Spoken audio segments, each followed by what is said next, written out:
What's up, YouTube? This is Michael the Entrepreneur, coming back with some more entrepreneurial content. As you can see, I'm extremely excited, and the reason why I'm excited is because I'm bringing on a special guest to this channel and my podcast. Her name is Trina Lyons. I like to refer to her as Miss Trina. The reason why I refer to her as that is because she was my dance mentor for probably 7 to 8 years. I've known her going on about 11 to 12 years, so it's been an amazing experience. She actually guided me. She took me under her wing when I was 18 years old, and I was able to co-teach with her. We danced all up and down California. We danced honestly across the states. We even danced internationally together in Canada. So we did a conference up there where we taught to many different dancers, and it was just an amazing experience. I always had a passion in me to dance, but just the inspiration of how to impact people through teaching in dance comes from her. So I'm just really excited to share this story with you. And I know many of you guys, the reason why I started this channel is because, like you, I'm a creative. And as a creative, we have our day life and we have our nighttime life. We have this day life where we're going into a job and we're working these 9 to 5s just to make ends meet or to take care of our family. And then we have these passions on the side, and we don't quite see them as being a way for us to actually make money and live the life that we want to live, because we're taught that, you have to be a hungry or starving artist. That's just what's out there, right? But that's not true. And that's the reason why I started this channel, because I do feel like, I believe that you can turn your passion into money if you do it the right way. And I am doing that right now. I'm turning my passions like dancing and graphic arts and printing into money, into a business, so that I can share my story with you guys. So I'm really excited to have Miss Trina on this channel, because she's going to be sharing with you guys her experience and how she turned her passion into money, and she's still doing that. She actually just recently moved from California over to Philly, and now she actually started a whole new business. I'm just gonna have her share her story, but we're gonna do that right after the intro. I'm an entrepreneur. I'm an entrepreneur. Hey, what? And the reason why I pulled you onto the podcast is because I feel like your story at its roots is very inspirational. And I think for my listeners, it would be very compelling for them to hear your story, because I think many of them are probably going through the same thought process that you did before you said, I want to do this full time. I don't care if I'd rather be broke dancing every day than be working for someone else. So let's just jump into that. For new people that don't know who you are, like how would you sum up who Miss Trina is? Wow. I've been dancing forever. I mean, in my mama's stomach, I was dancing. So when I decided to make it to be serious about, I always was serious about it, but actually turn it into a profession and a lifestyle and a career. Mm-hmm. I decided to do that when I was 18 years old.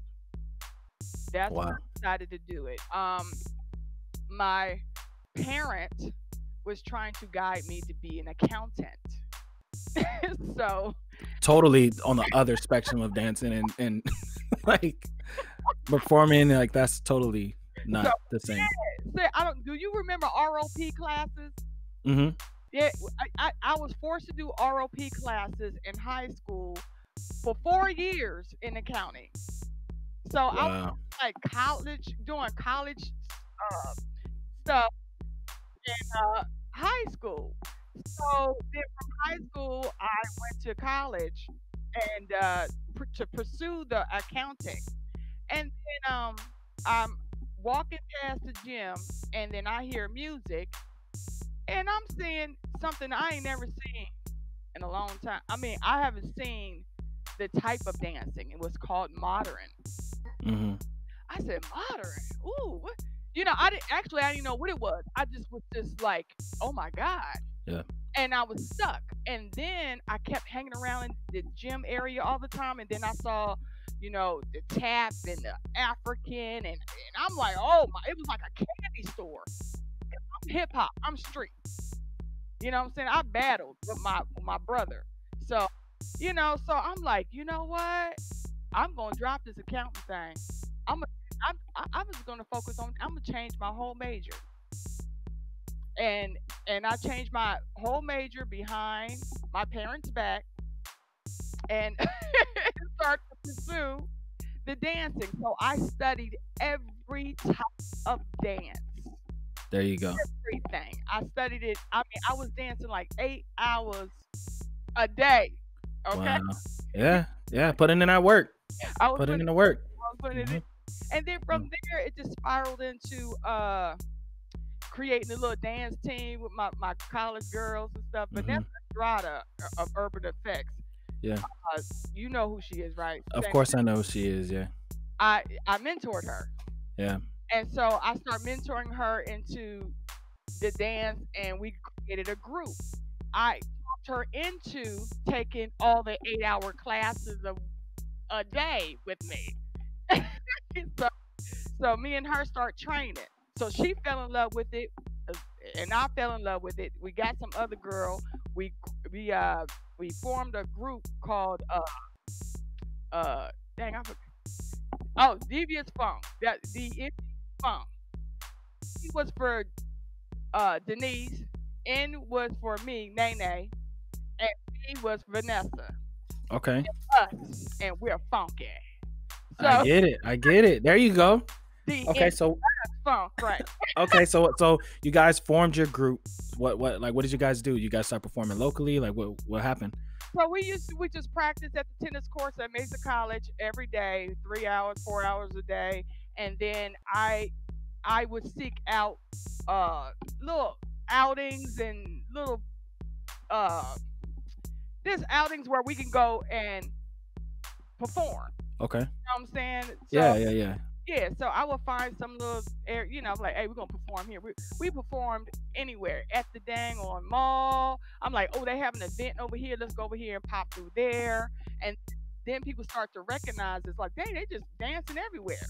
So then people start asking us to perform in different clubs and stuff like that. So we did that for Okay. like 2, 3 years. Wow. Mm. Wow. Yeah, So we you did. guys went from just dancing in the tennis courts at Mesa College to performing and getting gigs, paying gigs, right? Paying gigs. What? Now Yeah, that's taking a passion and turning it into money, right? we turned it Right? into money. Yeah, yeah. Okay. It was we were the three original, and then we actually recruited three more. Okay. So then it went from 3 to 6, and then you guys still were doing like the local gigs, stuff like that, right? Yes. Okay. So what happened after that? What? Tell me more. Tell me more. So so we got hired to do stuff like that, and then the three kind of like went away, and then it was just us three Okay. again, and then Vanessa decided to no, it wasn't Vanessa, it was Denise.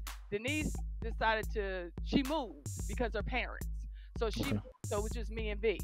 Okay. So V was like, well, dang, it's just us. And I'm like, you know what? It could just be us. So me and V continued to push the envelope. We kept pushing it, and we're still doing gigs. What we Hmm. did was find other dancers. We didn't like put them in our team. We Yeah. just had other dancers choreograph the show for other Okay. artists like singers and Okay. rappers and stuff like that. So we Okay. did this for a while, like 2 years after the whole little breakup. But me and V stayed. It stayed. Solid. Yep, we stayed solid for a minute, and then we Okay. decided to audition for Culture Shock. Of course. Yes, we did. We auditioned for Culture Shock. This is how we broke up. Oh no. Yeah. Miss So Angie Bunch came in and was like, "Come on, girl." Angie Bunch, yeah, my mama did Angie Bunch's hair, honey. So we she was doing the whole Bo Derek braids, Okay.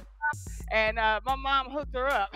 There you go. I know the story, guys. I'm at the call, Trina, and we got to go over a whole story Right? about that because that is crazy. And if you guys don't know, like Angie Bunch is one of the founders of Culture Shock, which is one of the biggest dance companies in the world, honestly. And Yeah. it's impacted and touched the lives of many dancers. So that, like I said, that's a whole nother 45-minute conversation, if not more. That is. I mean, I was Yeah. there when Culture Shock was conceived. There you go. There you Actually go. talking about it, and that's when they were talking about the name, and bam, Culture Shock.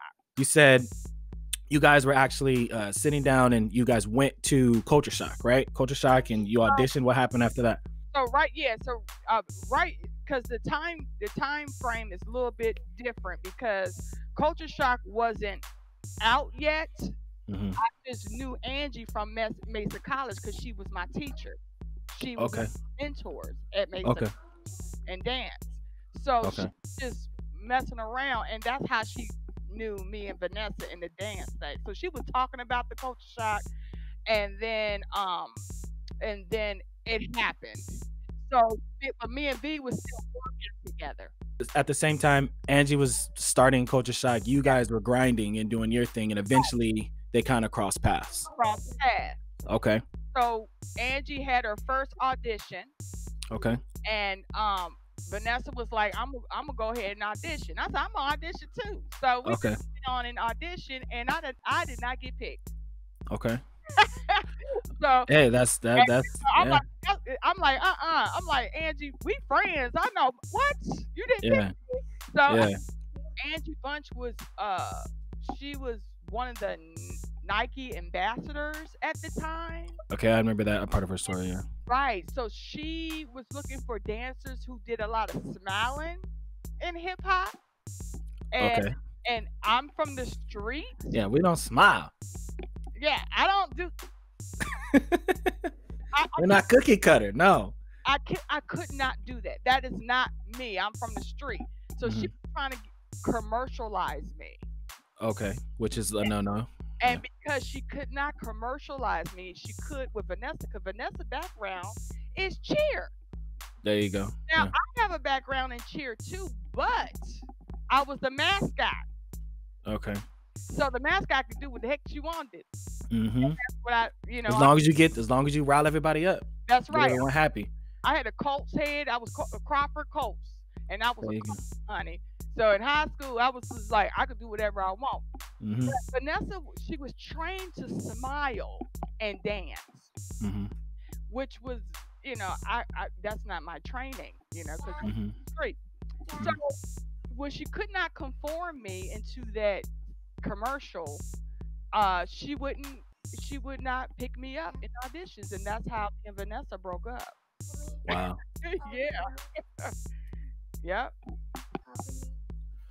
Not that he got yogurt on my bed. Yeah, you tripping, bro? You tripping real. He about to try to bust open one of them flippable things on my bed. No, thank you, sir. Because last time I checked, you don't clean. So hold on. No worries. Back to it. Okay. Right? Oh my gosh. People don't understand. This COVID stuff is smacking people in many different ways, man. They're just smacking people around. They be smacking me every Tuesday, Thursday, 12 at noon. I be getting smacked around. It's difficult. But so she didn't choose you for not obvious reasons, but reasons that you felt okay. I can understand why. That's not who I am, and I get it. I be commercialized. Commercialization of the hip hop culture sometimes can be controversial, but that's not what we're talking about. But I get it. It's a part of the story. So what happened? So Vanessa went and started Culture Shock, or not started, but she was on Culture Shock. So what did you do? So what I start doing is to start doing dance teams myself. So this is where I was like, you know what? I'm just gonna create dance teams. Okay. And so this is when I actually was working with Manolito Lopez. We start connecting, and that's how we was business partners. It's called Modern Image, was a studio that we owned in San Diego. Okay. So I linked up with, I'm just skipping. Okay. So I linked up with Manolito Lopez and Bobby Chambers, and we owned a studio in San Diego. And so from there, I was exposed to more talent because they were coming to our studio. So me and Manolito decided to let's put a dance team together. Okay. Okay. So we looking, and Mano was very strict, and so is as far as looking for talent, we was it was kind of rough. And then we ran into a young kid named Granison. Okay.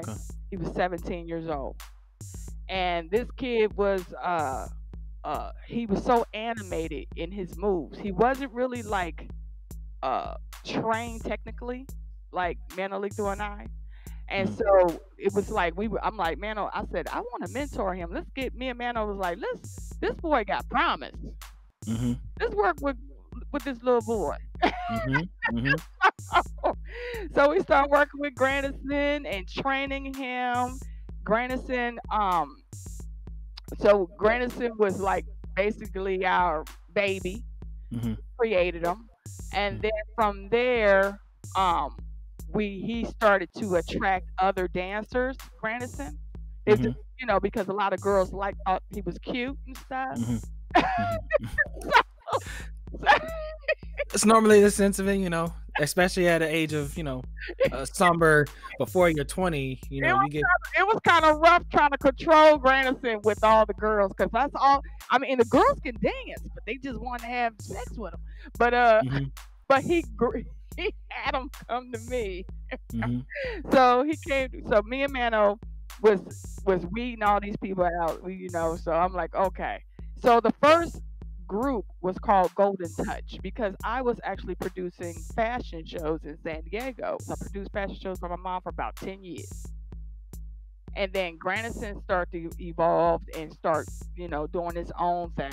But he still was with me. We did another team called Contagious Flow. Okay. Okay. So Contagious Flow came through. We started doing that, building more, more of a team. And Contagious Flow did a lot of things. We did Step Up One. If you go to Step Up One, you see us in the credits. Contagious Flow was everywhere. We were booked all the time. What's So up? yeah, so we did a lot of stuff together, and then Brandon decided to move on and go to LA and pursue his dance career. So he branched off, but we still were connected because he used to host Golden Touch with me and my mom. He used to host all the shows. So he would come in and do the shows and host it and all that and do some little dancing. I think the last time we danced was like 2005 as a team. Wow. And Vanessa Wow. was dancing with us too. So it was like a reunion dance team. So Contagious Flow, Yeah. give some stuff. Yeah, yeah, yeah. Well, before the whole Grandison, between Grandison and Contagious Flow, between that time, I was torn with Ike Turner. Got about Oh yeah, I was gonna say like you did leave that out because I remember when we met, that was something that was definitely brought up in conversation and we talked about it. yeah, yeah, yeah. Okay.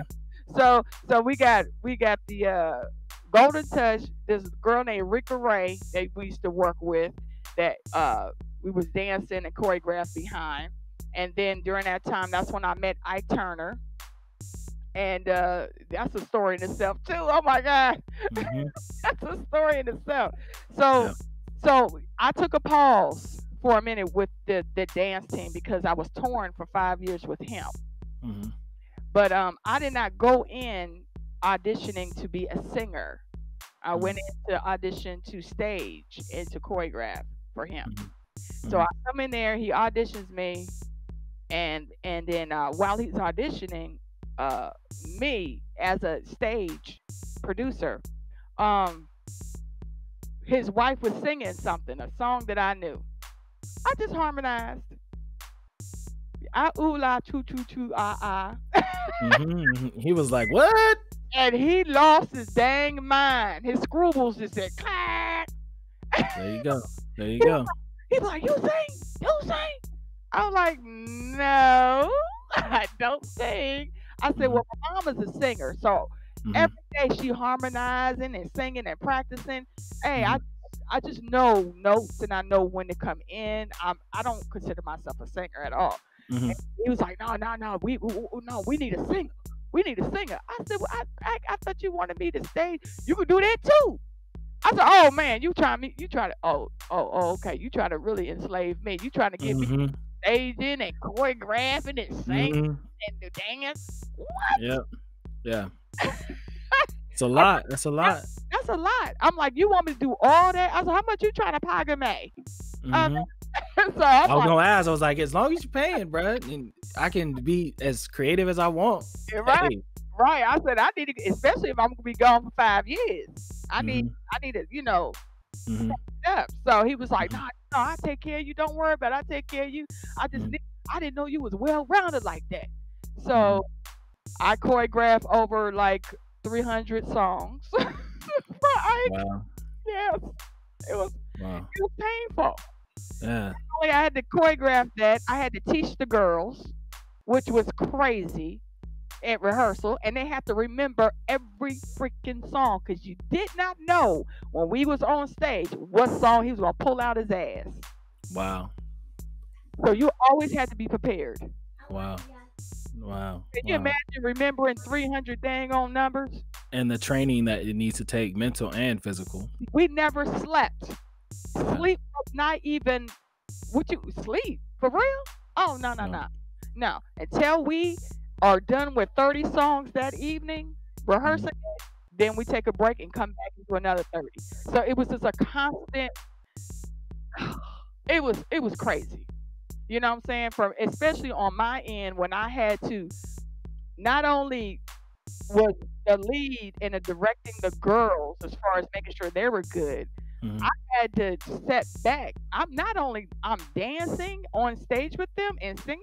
I had to Mm-hmm. step back and look to see if the whole picture looked good without me on the stage. So I'm just like, it was crazy. It really trained me, Mm-hmm. for my future stuff that I would. That's what I was gonna say. Like that It, that type of environment definitely helps condition you to see things and stuff. So okay, tell me more. So you were touring with him for 5 years. yeah, Then so when did you like get back? Did you ever get back into like your teams and things like that? Like how did that transition? So what happened? I did. That's when around that time, that's when Contagious Flow was born. So right after the Ike thing, the Ike I think the last time was 2002 or something like 2000. No, 2000. It was Okay. early 2000, 2000, 2001. And then Okay. I got back into the groove of creating a team and all that stuff. So Contagious Flow was alive. We started working on that. Um, and then while I'm working with Contagious Flow, I'm also working with other artists too. And that's how I met this guy right here. Mm-hmm. You know, Mm-hmm. you got Gino. So anyway, I met this kid over here. Mhm. So between that time, Okay. okay. So between that time, I met him. It was 2003 when I met you. 2002. Okay. 2002, I met him. Okay. So yeah, we were doing the Contagious Flow team, and that's when around 2008, and so from 2002 to like 2000, when was that, 6? We were doing Contagious Flow straight. Wow. Like it was busy. We never had a dead time. It was no dead time. Okay. It was like what, 3, 4, or 5 gigs a month. Yeah, it was crazy. We was always in LA. So we did all we were all so we broke up around 2006, and Okay. then but I'm still teaching in my for other people in different studios, and so I'm studio hopping everywhere, of course. Mm-hmm. And then Mm-hmm. um I met I I actually ran into Angie Bunch at JCC. They had a San Diego JCC. They had a panelist of all the judges, and she would happen to be one of them. Okay. Okay, Angie. Yeah, so and I ain't seen Angie since college time, and I ain't seen her in a minute. So I was like, we started hugging, and you know how she hugged real tight. Yeah. But yeah, I'm like, oh Lord, It Angie, hurt. That hurts. crushing my chest. I can't breathe. But yeah, she gave me them, and she said, "What are you doing? What are you doing?" I said, I'm still, I'm dancing. I'm, teaching. You still, you teach. You still teaching in different studios. I said, yeah, yeah. She said, yeah. Somebody was telling me that you still. I said, oh, so you knew about it. She said, yeah, but I wasn't sure. And then so hey, I'm just gonna ask you this. You want to teach at Culture Shock? I said, hell yeah. Yeah, because Culture Shock at that time, it's doing its thing. Jabberwockies, everybody knows Culture Shock. Yes, Yeah. exactly. So I'm like, okay. All right, I'm like Angie asking me to teach. This is crazy. All right, she didn't want me to be a part of her dance team, but she wanted me to teach. All right, girl, I got you. So I Mm-hmm. started teaching there in 2008, and it started getting a following and stuff like that. And then she started adding classes for me and stuff like that. And then she was Mm-hmm. like, "Trina, you just godly. I ain't even know." She said, you did do a lot of directing, right?" I said, "Yeah, I had a whole bunch of teams." I said, matter of fact, I still was working with Contagion for a little bit, Mm-hmm. and I was had a little core group, and I needed a place to rehearse. So I'm like, "Is there any way I can rehearse there sometimes?" She said, "Yeah, Mm-hmm. sure." So she knew I directed teams and stuff like that, and then she Mm-hmm. came at me and she said, "Hey, I need a there's a new team called I named Aftershock. Okay. 5 and older. Would you be interested in directing that?" Hell yeah! Yeah. Yeah. Yeah, Why would you say no? right, That's an amazing opportunity. right. So of course, uh, and then I met you during that time. Yep.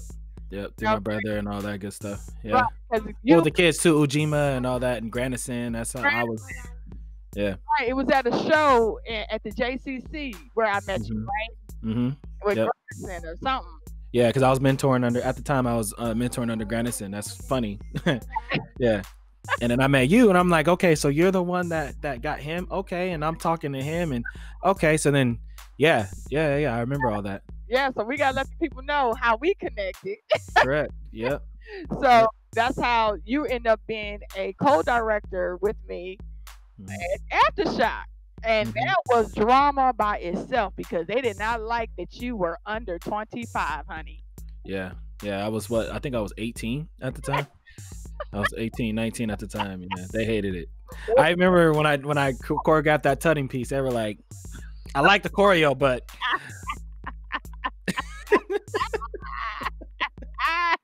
yeah. I mean, every other day I get a phone call from Angie talking about, you know what? They really, really don't, they don't like that I said, this is ageism. I said, Yeah. can we just leave? Can he do his job? He's doing his job Yeah. and he's Yeah. doing it well. And I'm mentoring him. He's doing exactly what I taught him to do. So it's all Yeah. good. Yeah. Yeah, okay, if you say so, Trina. I was like, I know so. Yeah. So it was, yeah, she trying to pair me up with that Amanda Riggers lady. And I remember that. Oh.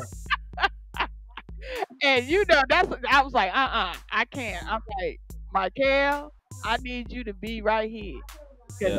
I can't over here. Yeah. And Yeah. it was a big mess, but I had my way. Yeah. Yeah, it was a huge experience for me. So yeah, I mean, shout out to you. You actually taught me a lot during that time that I mentored under you. Do that. We did a lot. We had a lot of fun. Woo, it was a lot of work and a lot of fun. It was a lot of growing pains. It was Yeah. yeah. I grew a lot.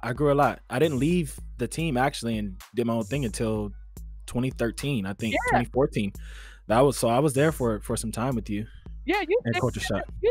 you stayed until I left because Yeah. I left San Diego in 13. Yep. And we actually our last performance was with the Aftershockers. Yeah, yeah, So yeah, and everyone took their hats off to us like, oh my gosh, we couldn't. There was a lot of stigma that Culture Shock had on Aftershock. So we actually broke those barriers. Even at World of Dance, there was a lot of different things in your vision that you had for what Aftershock could be. You didn't want to be this cookie cutter older people doing like no, you said, I want to tell stories. I want to inspire. I want to actually push these adults to the next level and give people an experience. And I think that's something that I take even through my choreo or when I'm teaching. And so shout out to you, Uh, thank you, mentor. It was crazy because during that time, people was not used to storytelling, At all. and so it's amazing that Mhm. I'm like what we did, and we did the whole story. They were hating on it, talking crap about it, and then Mhm. a little bit after we decided to separate, Mhm. now everybody want to tell stories. Everybody. Before it used to just be that. It com- Oh Lord! Shout out to Ramon because we yeah and out and yeah Ramon. I got to get you on here too because Lord Jesus. They didn't want to wear costumes. It was like, man, it's Yeah. crazy. They looked at us like we were clowns. Yep. Oh, they Well, claimed. we actually were clowns in Oh, some of it. In some of it, we were dark clowns. but- But I get it. I get it. It was especially World of Dance. I think that was the biggest eye opener to us. You know, people were definitely thrown off guard. Even our first performance. oh yeah, when you played the James Brown and Michael Jackson. Oh my God.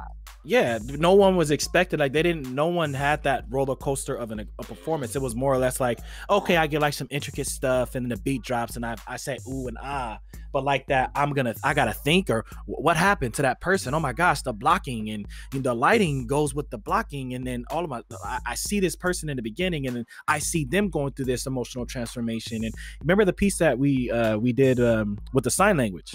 Oh A lot of people were like, what are they doing? But we were actually signing.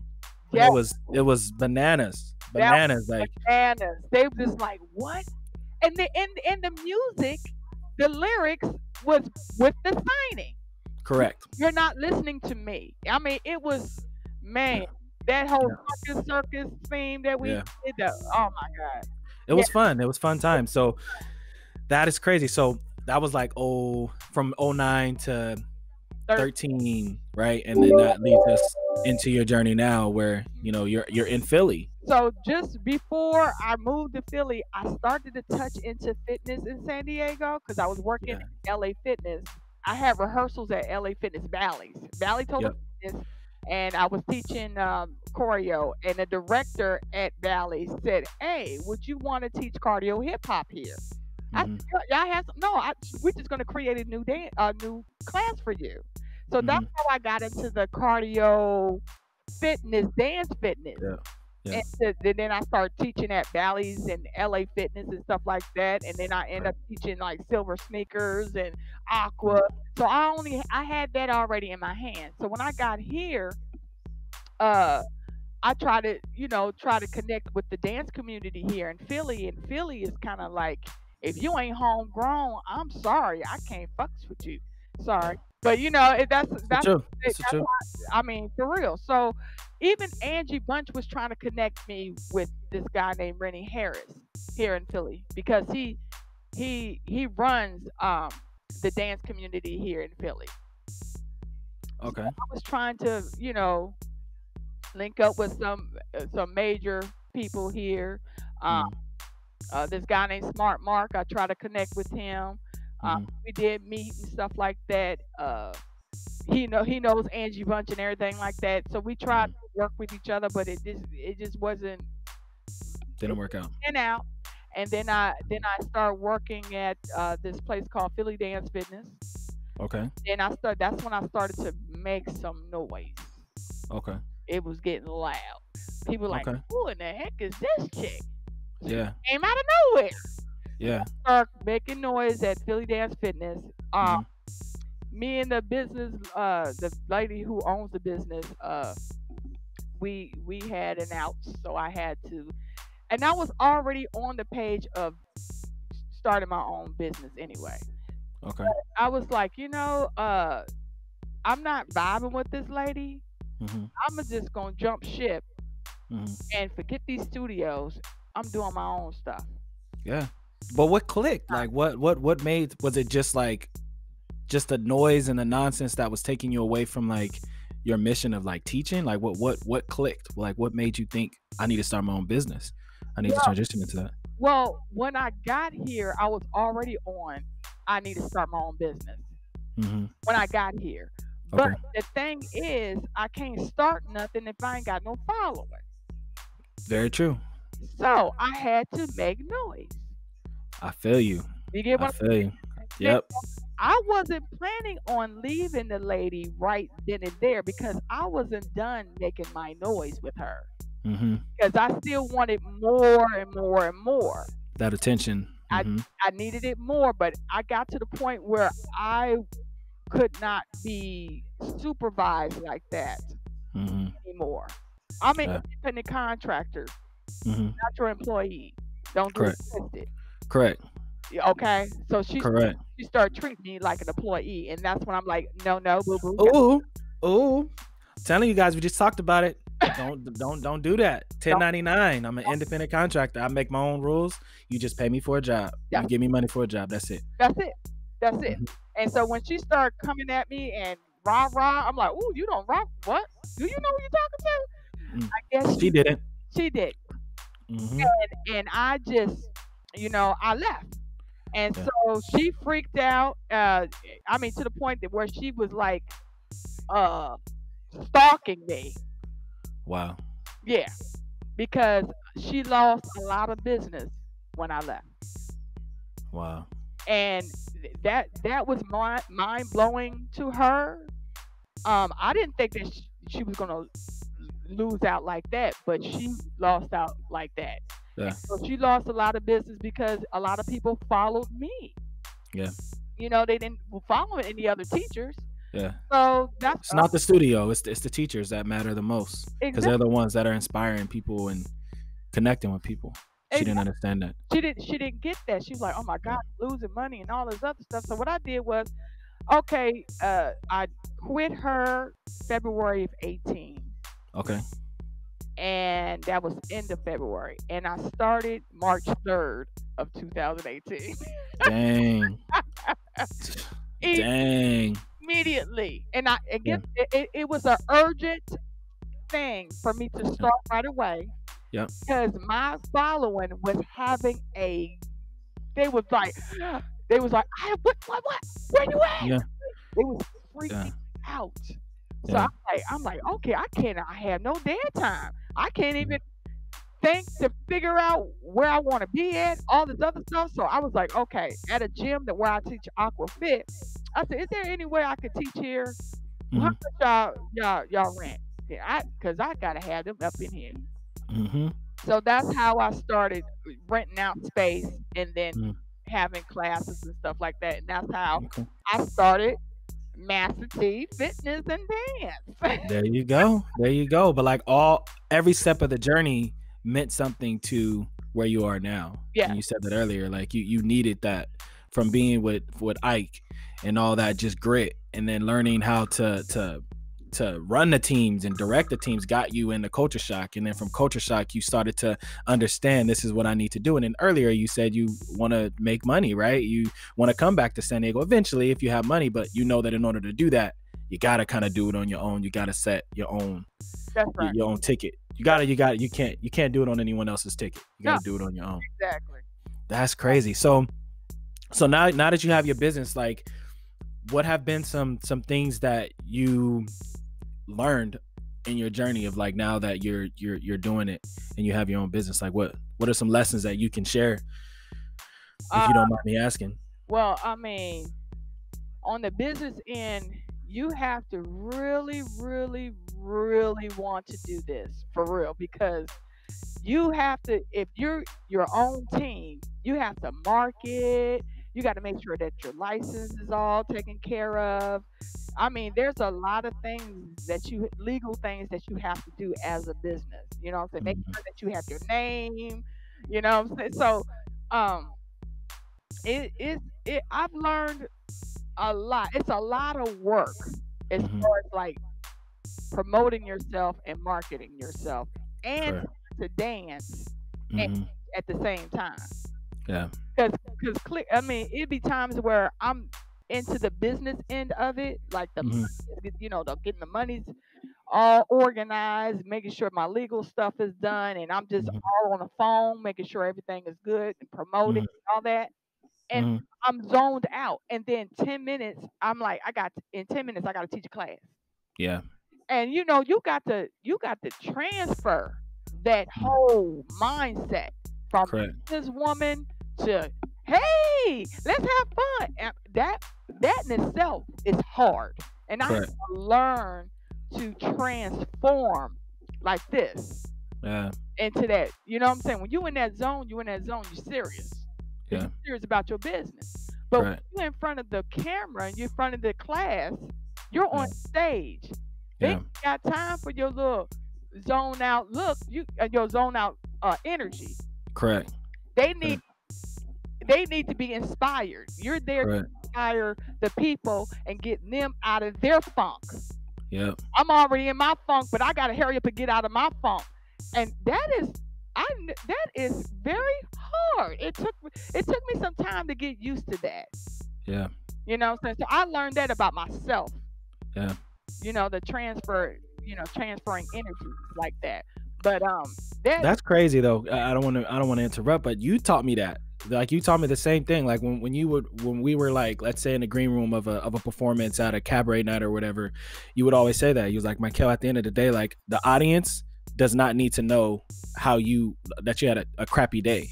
At the end of the day, they're there to see you perform. And even Granison taught me that too. He said the same thing to me. He was like, dude, there's been plenty of times where I've been so sick that I don't want to go out to perform. He was like, and then I get out there, I perform, I get it, give it my all, and then I come off stage and I literally puke, right? Stage left.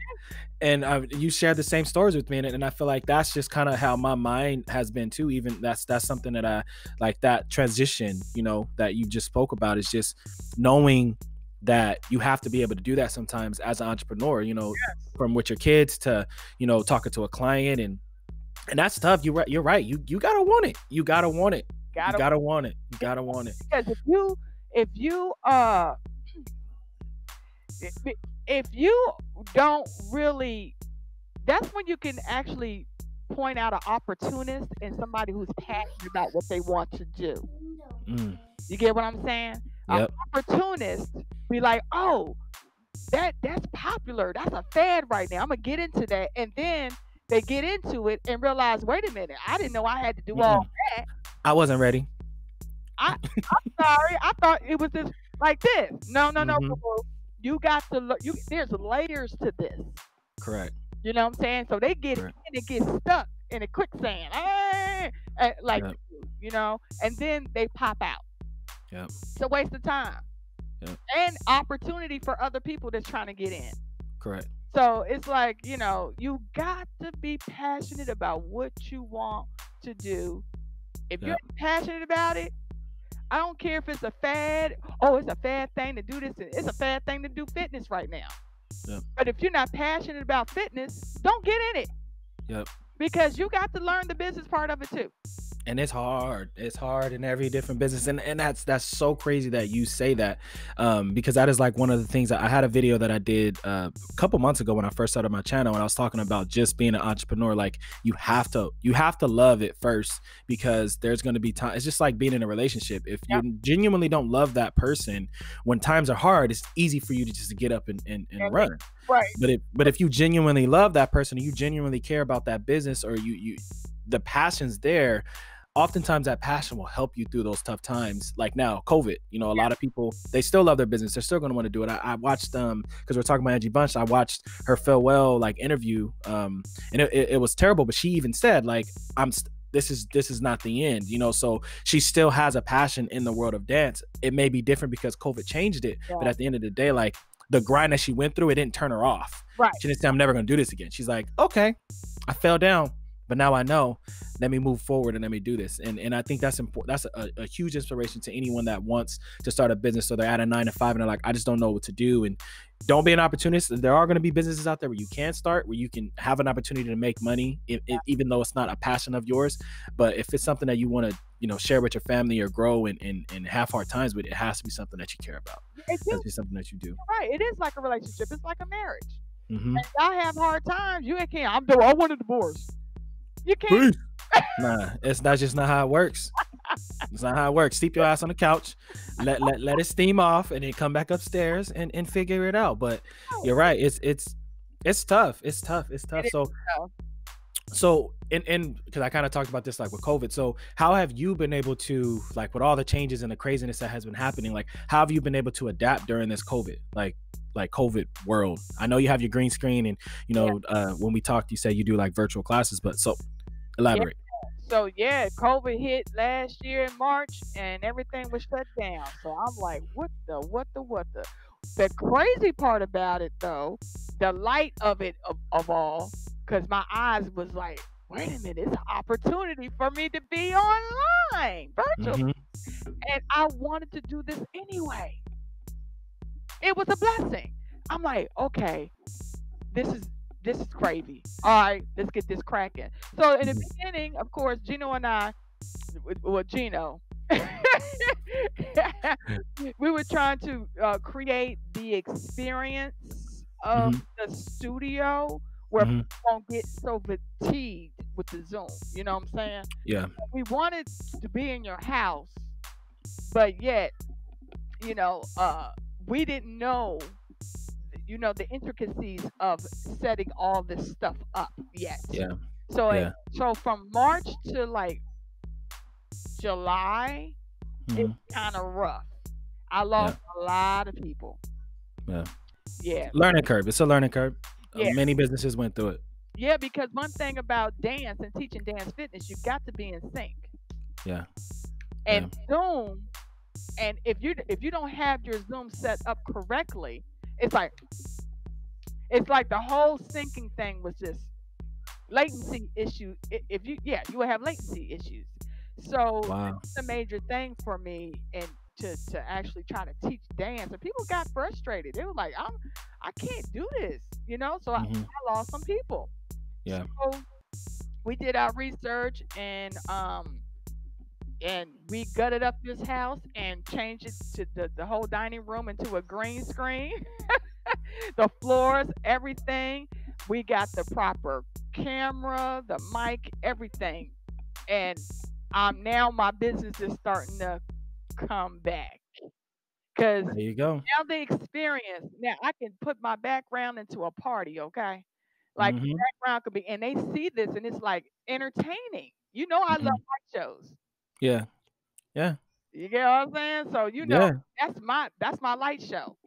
Mhm. Giving them a show, and that's what's so fun about this because I get to do my light show and teach at the same time in my house, and be safe in my house, and they leave feeling like they had a good time, they were in sync, everything was cool, and so now people are starting to come back. So that's the good thing about that. So the bright side about COVID is this virtual studio that we were forced to create, but it's a blessing.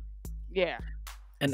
And just to kind of piggyback off of that too, like I think because you have an entrepreneur mindset, like we tend as entrepreneurs to think of situations of, okay, this is the obstacle that's in front of me. I can jump over it. We think of options. We don't just think like, okay, I'm just going to run into it eventually. You think, okay, I can either hop over it. What are the pros and cons to that? I can go to the left. What are the pros and cons to that? And same thing to the right. Right. Or I could dig under it. So there's so many different things that go through our head, and we try to always be optimistic and think of the advantage. And I think you saying you've always wanted to, like, now you could be more impactful, but now you can do it in the comfort of your own house. That is the best thing ever. And one of my biggest missions this year too, like even with my businesses, online is honestly where it's at right now. I'm sick of doing things that get left in one pay period. I want to do things that bring me residual dividends over a course of time. So I put in that work now, and then I can make money on it later. So videos or podcast, whatever it is, like you packaging up, your classes and putting them on your website, like that's hard work that you did for one time, but then you can make money off of that 10 years from now when someone wants to go on it. Exactly. Exactly. And why wouldn't you want to do that? Like, especially during COVID, like that's the time now where I can make a honest earned income in my house. That's the Come on. right. And Come on. we have and now I have a reach. I can Mhm. reach different countries and Correct. states. And you know what I'm saying? People come. I had like 9 people show up to my class yesterday, and all of it, one from Germany, one from California, one from Alabama. I mean, it's when you can bring a community together Mm-hmm. in this one little box here. That Mm-hmm. is amazing to me. I'm like, I, you know what I'm saying? So Yeah. I didn't have that reach before. Yeah. You know what I'm saying? So there's Yep. people out here that I'm meeting that I would never have met if it Yep. wasn't for COVID. Thank you, Yeah. COVID. Yeah. And that's the best way to look at it. Like you could be so like just on a global scale. Like even right now, I'm in California, San Diego, and you are in Philly. Yeah. And we are sitting on a Zoom call. We're approaching our hour-long podcast, but like it's just crazy. Like we're able to communicate and talk, and there's always going to be a positive. And Gino and I, when we were getting all this set up, like that's one thing I said to him, like there's always winners and losers, and I'd much rather be a winner. I much rather look at this and be like, hey, I profited off of it. I wasn't a victim. I made it I made it advantage. Someone gave me lemons and I made lemonade. That's right. That's right. You know. Yeah. There's no giving up over here. At all. At all. It's not going to happen. So, if you think that's going to happen, I'm sorry. You're going to be dead. Right? I'm still going to be eating somewhere. I'm eating good. So that kind of leads into my next thing. So where do you see like your business? Like obviously the New Year's here. We've had some crazy things that have happened in the first 6 days, which is the understatement. But come on. Yeah, it's been crazy. Twitter feeds and all that stuff has been crazy. But just like how do you see, like what are your plans? What are your goals as an entrepreneur with your business, with growth and things like that? Or where do you see your business in the next 12 months? I see it really blowing up by the end of this year. Like as far as like getting more clients and customers, Mm-hmm. I expect it to be it's going to be. Yeah. Like, because right now I have my little clique, but by the end of this year, I expect it to be like over 100 faithful followers. That's all you need. Yeah, that's all you need. That's all you need. And on top of that, I know that I can uproot if I like. Because guess what? You are online, right? Yep. That is the best thing ever. That is the best thing ever. So 12 months, I mean, that's super amazing. So my last question before we end this podcast. So if you can see someone that has that's going through those ideas of you when you were in college, or they're thinking about starting a business, they're thinking about let's say even starting dancing or something like that, like what would be your advice to that young person if you had 20 minutes, not 20 minutes, let's say you had a 2-minute conversation with them and you could give them some food for thought, like what information would you share with that inspiring entrepreneur? I would just tell them, if they're passionate about what they love to do not let fear take over. Jump over that fear, attack the fear, and do it, and you will be successful. Wow. Do not ever give up on yourself. Like she said, if you like it, it's your passion. Do not let your fears take over, because that's how you stifle your growth. You stifle where you want to be, because you don't want to be that person in 10 years saying, man, if I would have just, did that, where would I be right now? That's right. Oh my gosh. Miss Trina, it has been a blessing to talk to you and bring you onto the podcast. Like I said, I think your words, your story are very inspirational, and I'm excited to actually package this up and share it with my audience, because I know that they're going to benefit so much from it. But I thank you for coming on. I really do. I appreciate it. I appreciate you. You've guided me through 7-8 years, like hands on, but you're still inspiring me. We've known each other for 12 years now? 11, 12 years. A minute. Yeah, I'm a grown-ass man now. When you met me, I had no tattoos. I had no facial hair. I was a scrub. Actually, I'm going to put up a video of us performing. Yeah, so right now, I'm gonna probably put on the screen right now just some pictures, some throwback pictures of, the classes that we took and, some of the first things that we did, so you guys can get that full effect. But once again. Well, thank you for having me, Michael. Hopefully your people come and visit me. Yeah. MastahTFit.com. Got you. Is there any other handles or anything else that they can find you on, or social media platforms? All you have to do is at Mastah T, and that's MASTAH.